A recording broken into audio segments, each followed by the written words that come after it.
Hi everyone, it's Kathleen. You are in for a treat today because look what arrived on my doorstep last night, courtesy of my dear friend Lisa.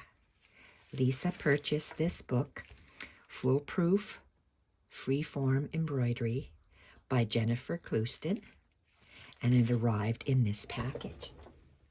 So let's have a look inside to see what goodies we have compared to Jennifer's other book that I have purchased, Flower Embroidery. So this is her new book, and it is Foolproof Freeform Embroidery. I read it cover to cover last night, and let's see what she put inside. I purchase books because I like to create the exact thing like this or things that the books contain. So there are quite a few images in here that I will be recreating.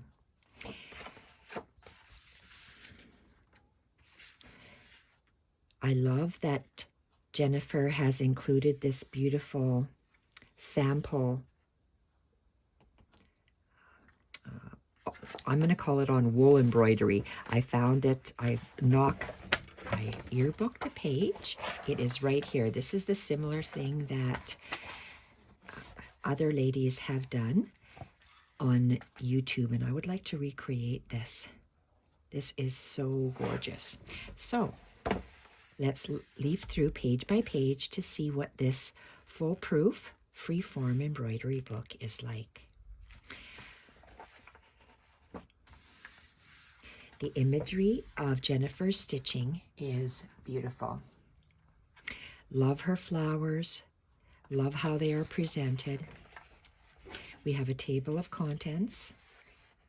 We have an introduction. Some of these beautiful patchwork pieces are gorgeous. The photography is really nice in this book. So we have the introduction, how to use this book, inspiration and developing a creative process. Oh, my thing has slipped. My iPhone has slipped off of my oven mitt.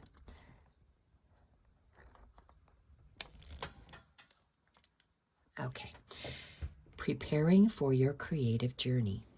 So the photography here is gorgeous. Stitch selection.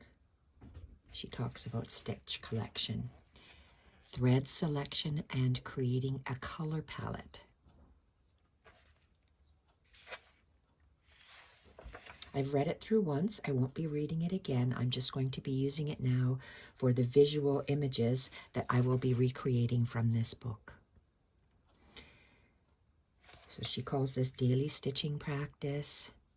Sometimes her daily stitching grows into something larger, wild and colorful, or neutral.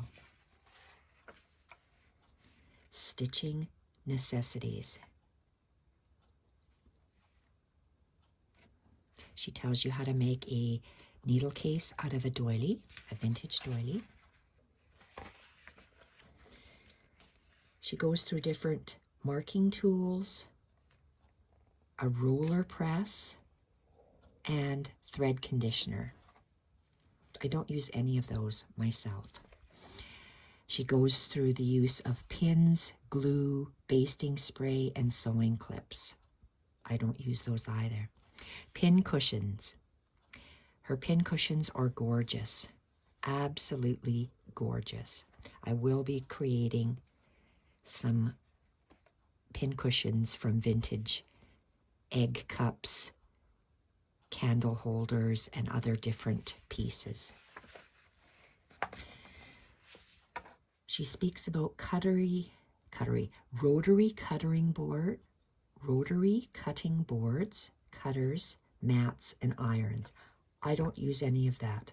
I stitch from my bed because of my back issues. She speaks a lot about fabric stabilizing. Fabric stabilizer, different weights, the reasons why she uses it. I never use fabric stabilizer ever in my embroidery. Needles. She speaks about the various kinds of needles she uses, which are basically two types of needles, chenille needles and milliner's needles. Threads and ribbons.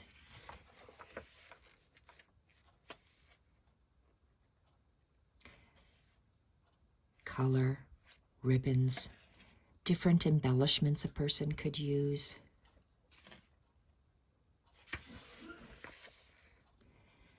And then she starts with creating your backgrounds, a stitcher's canvas. I love using wool. I also love using vintage pre-printed linens and adding your stitching on that. Single piece of fabric that you can put through hoop with embroidery. Just love this. Crazy quilting blocks. She shares how to create a 5-sided quilting block. Borrow work.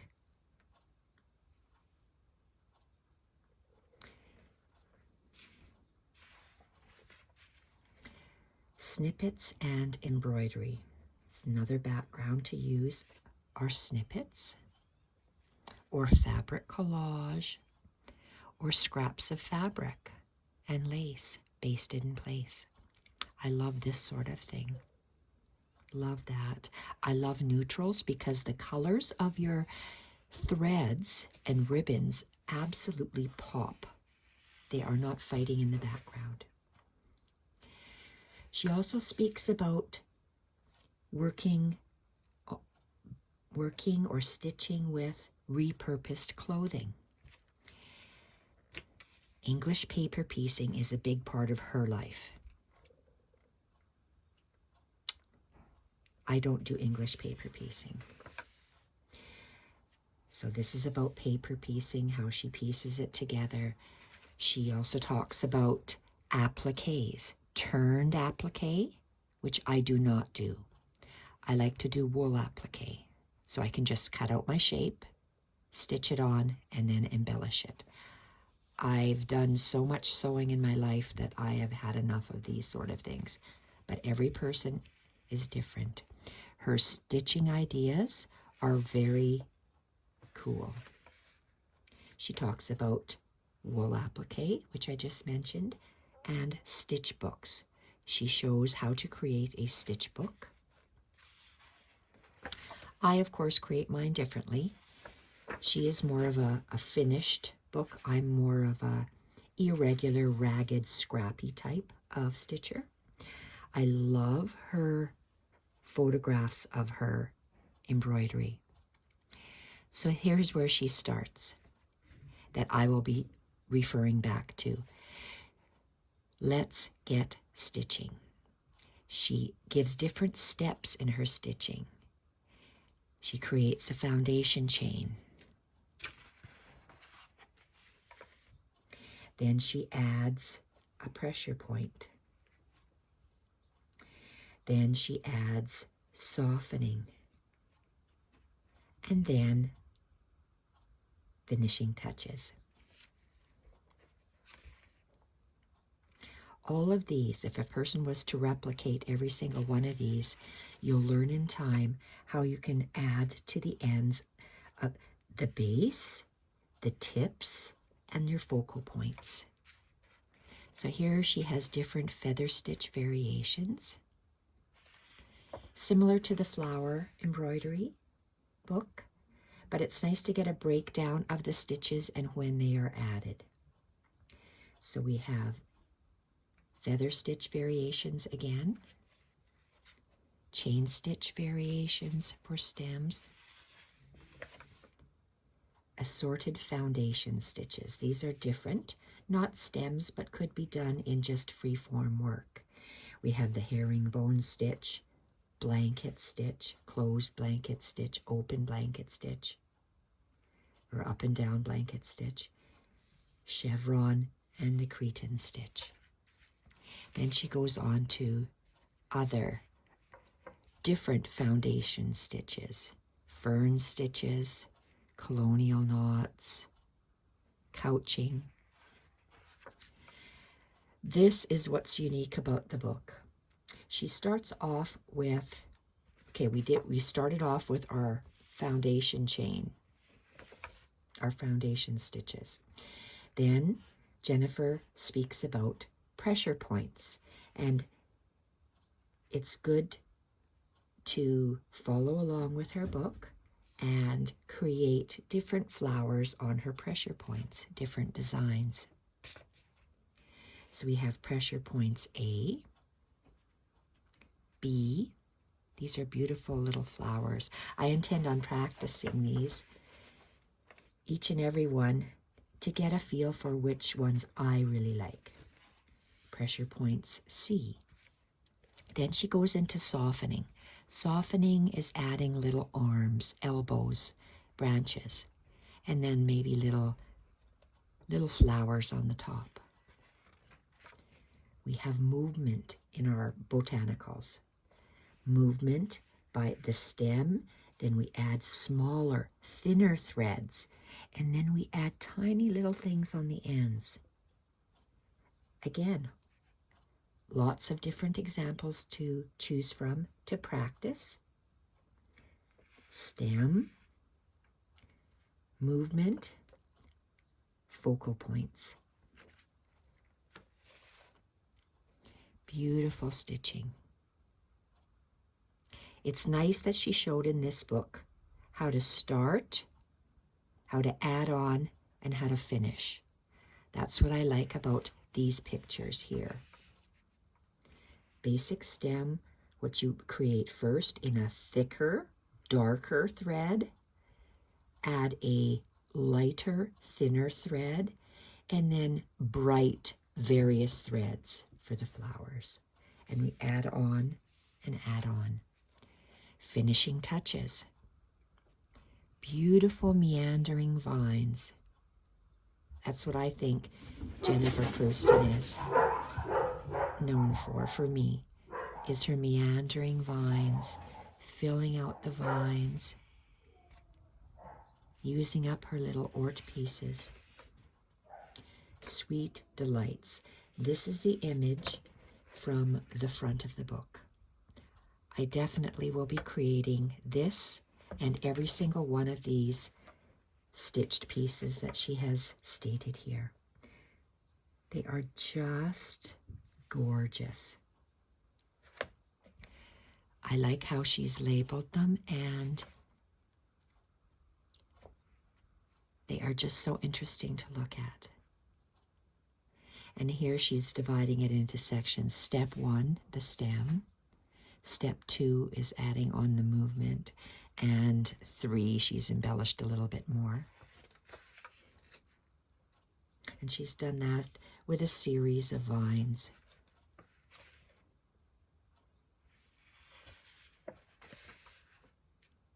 This book has the same number of pages as her Foolproof Flower Embroidery book.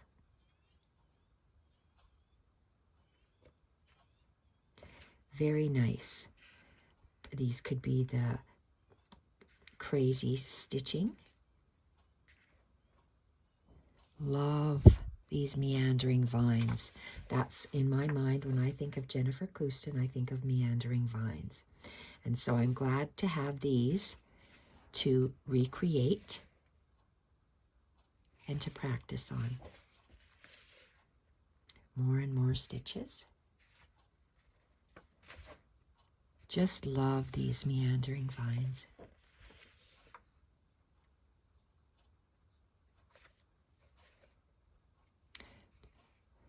Very cool. So to be practicing on some vintage linens or adding these to my Alfred blocks would be wonderful.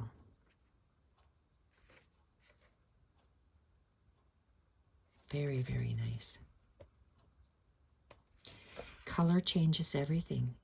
This exact vine done in different colors will give you a different result as well, or different textures of wools, threads.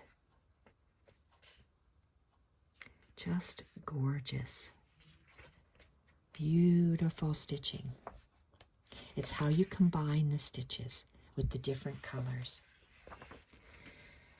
Okay, so this is very similar to her last book.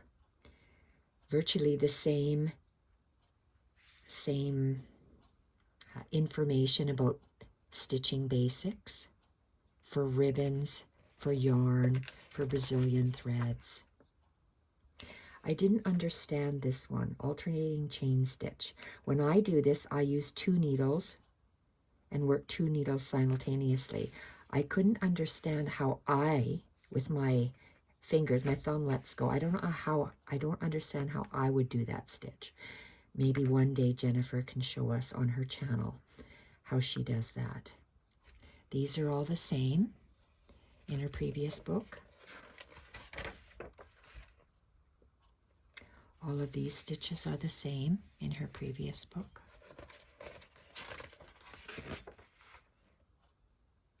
These are all the same in her previous book. This one's different. I put a check mark besides the ones that are different. She added this one. She added the Cretan stitch. I believe there are more diagrams of stitches in the previous book.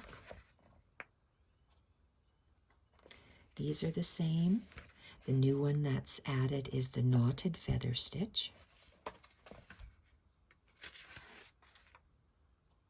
Sometimes the words are called a little bit different, but the diagrams and how you do the stitch, they're the same. So these are all the similar same stitches in the previous book. And this is a new one, the straight stitch fan or a leaf stitch.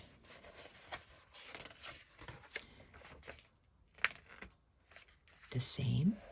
And then I love her gallery. The gallery is nice. It gives beautiful examples of what she's done with crazy quilting stitches.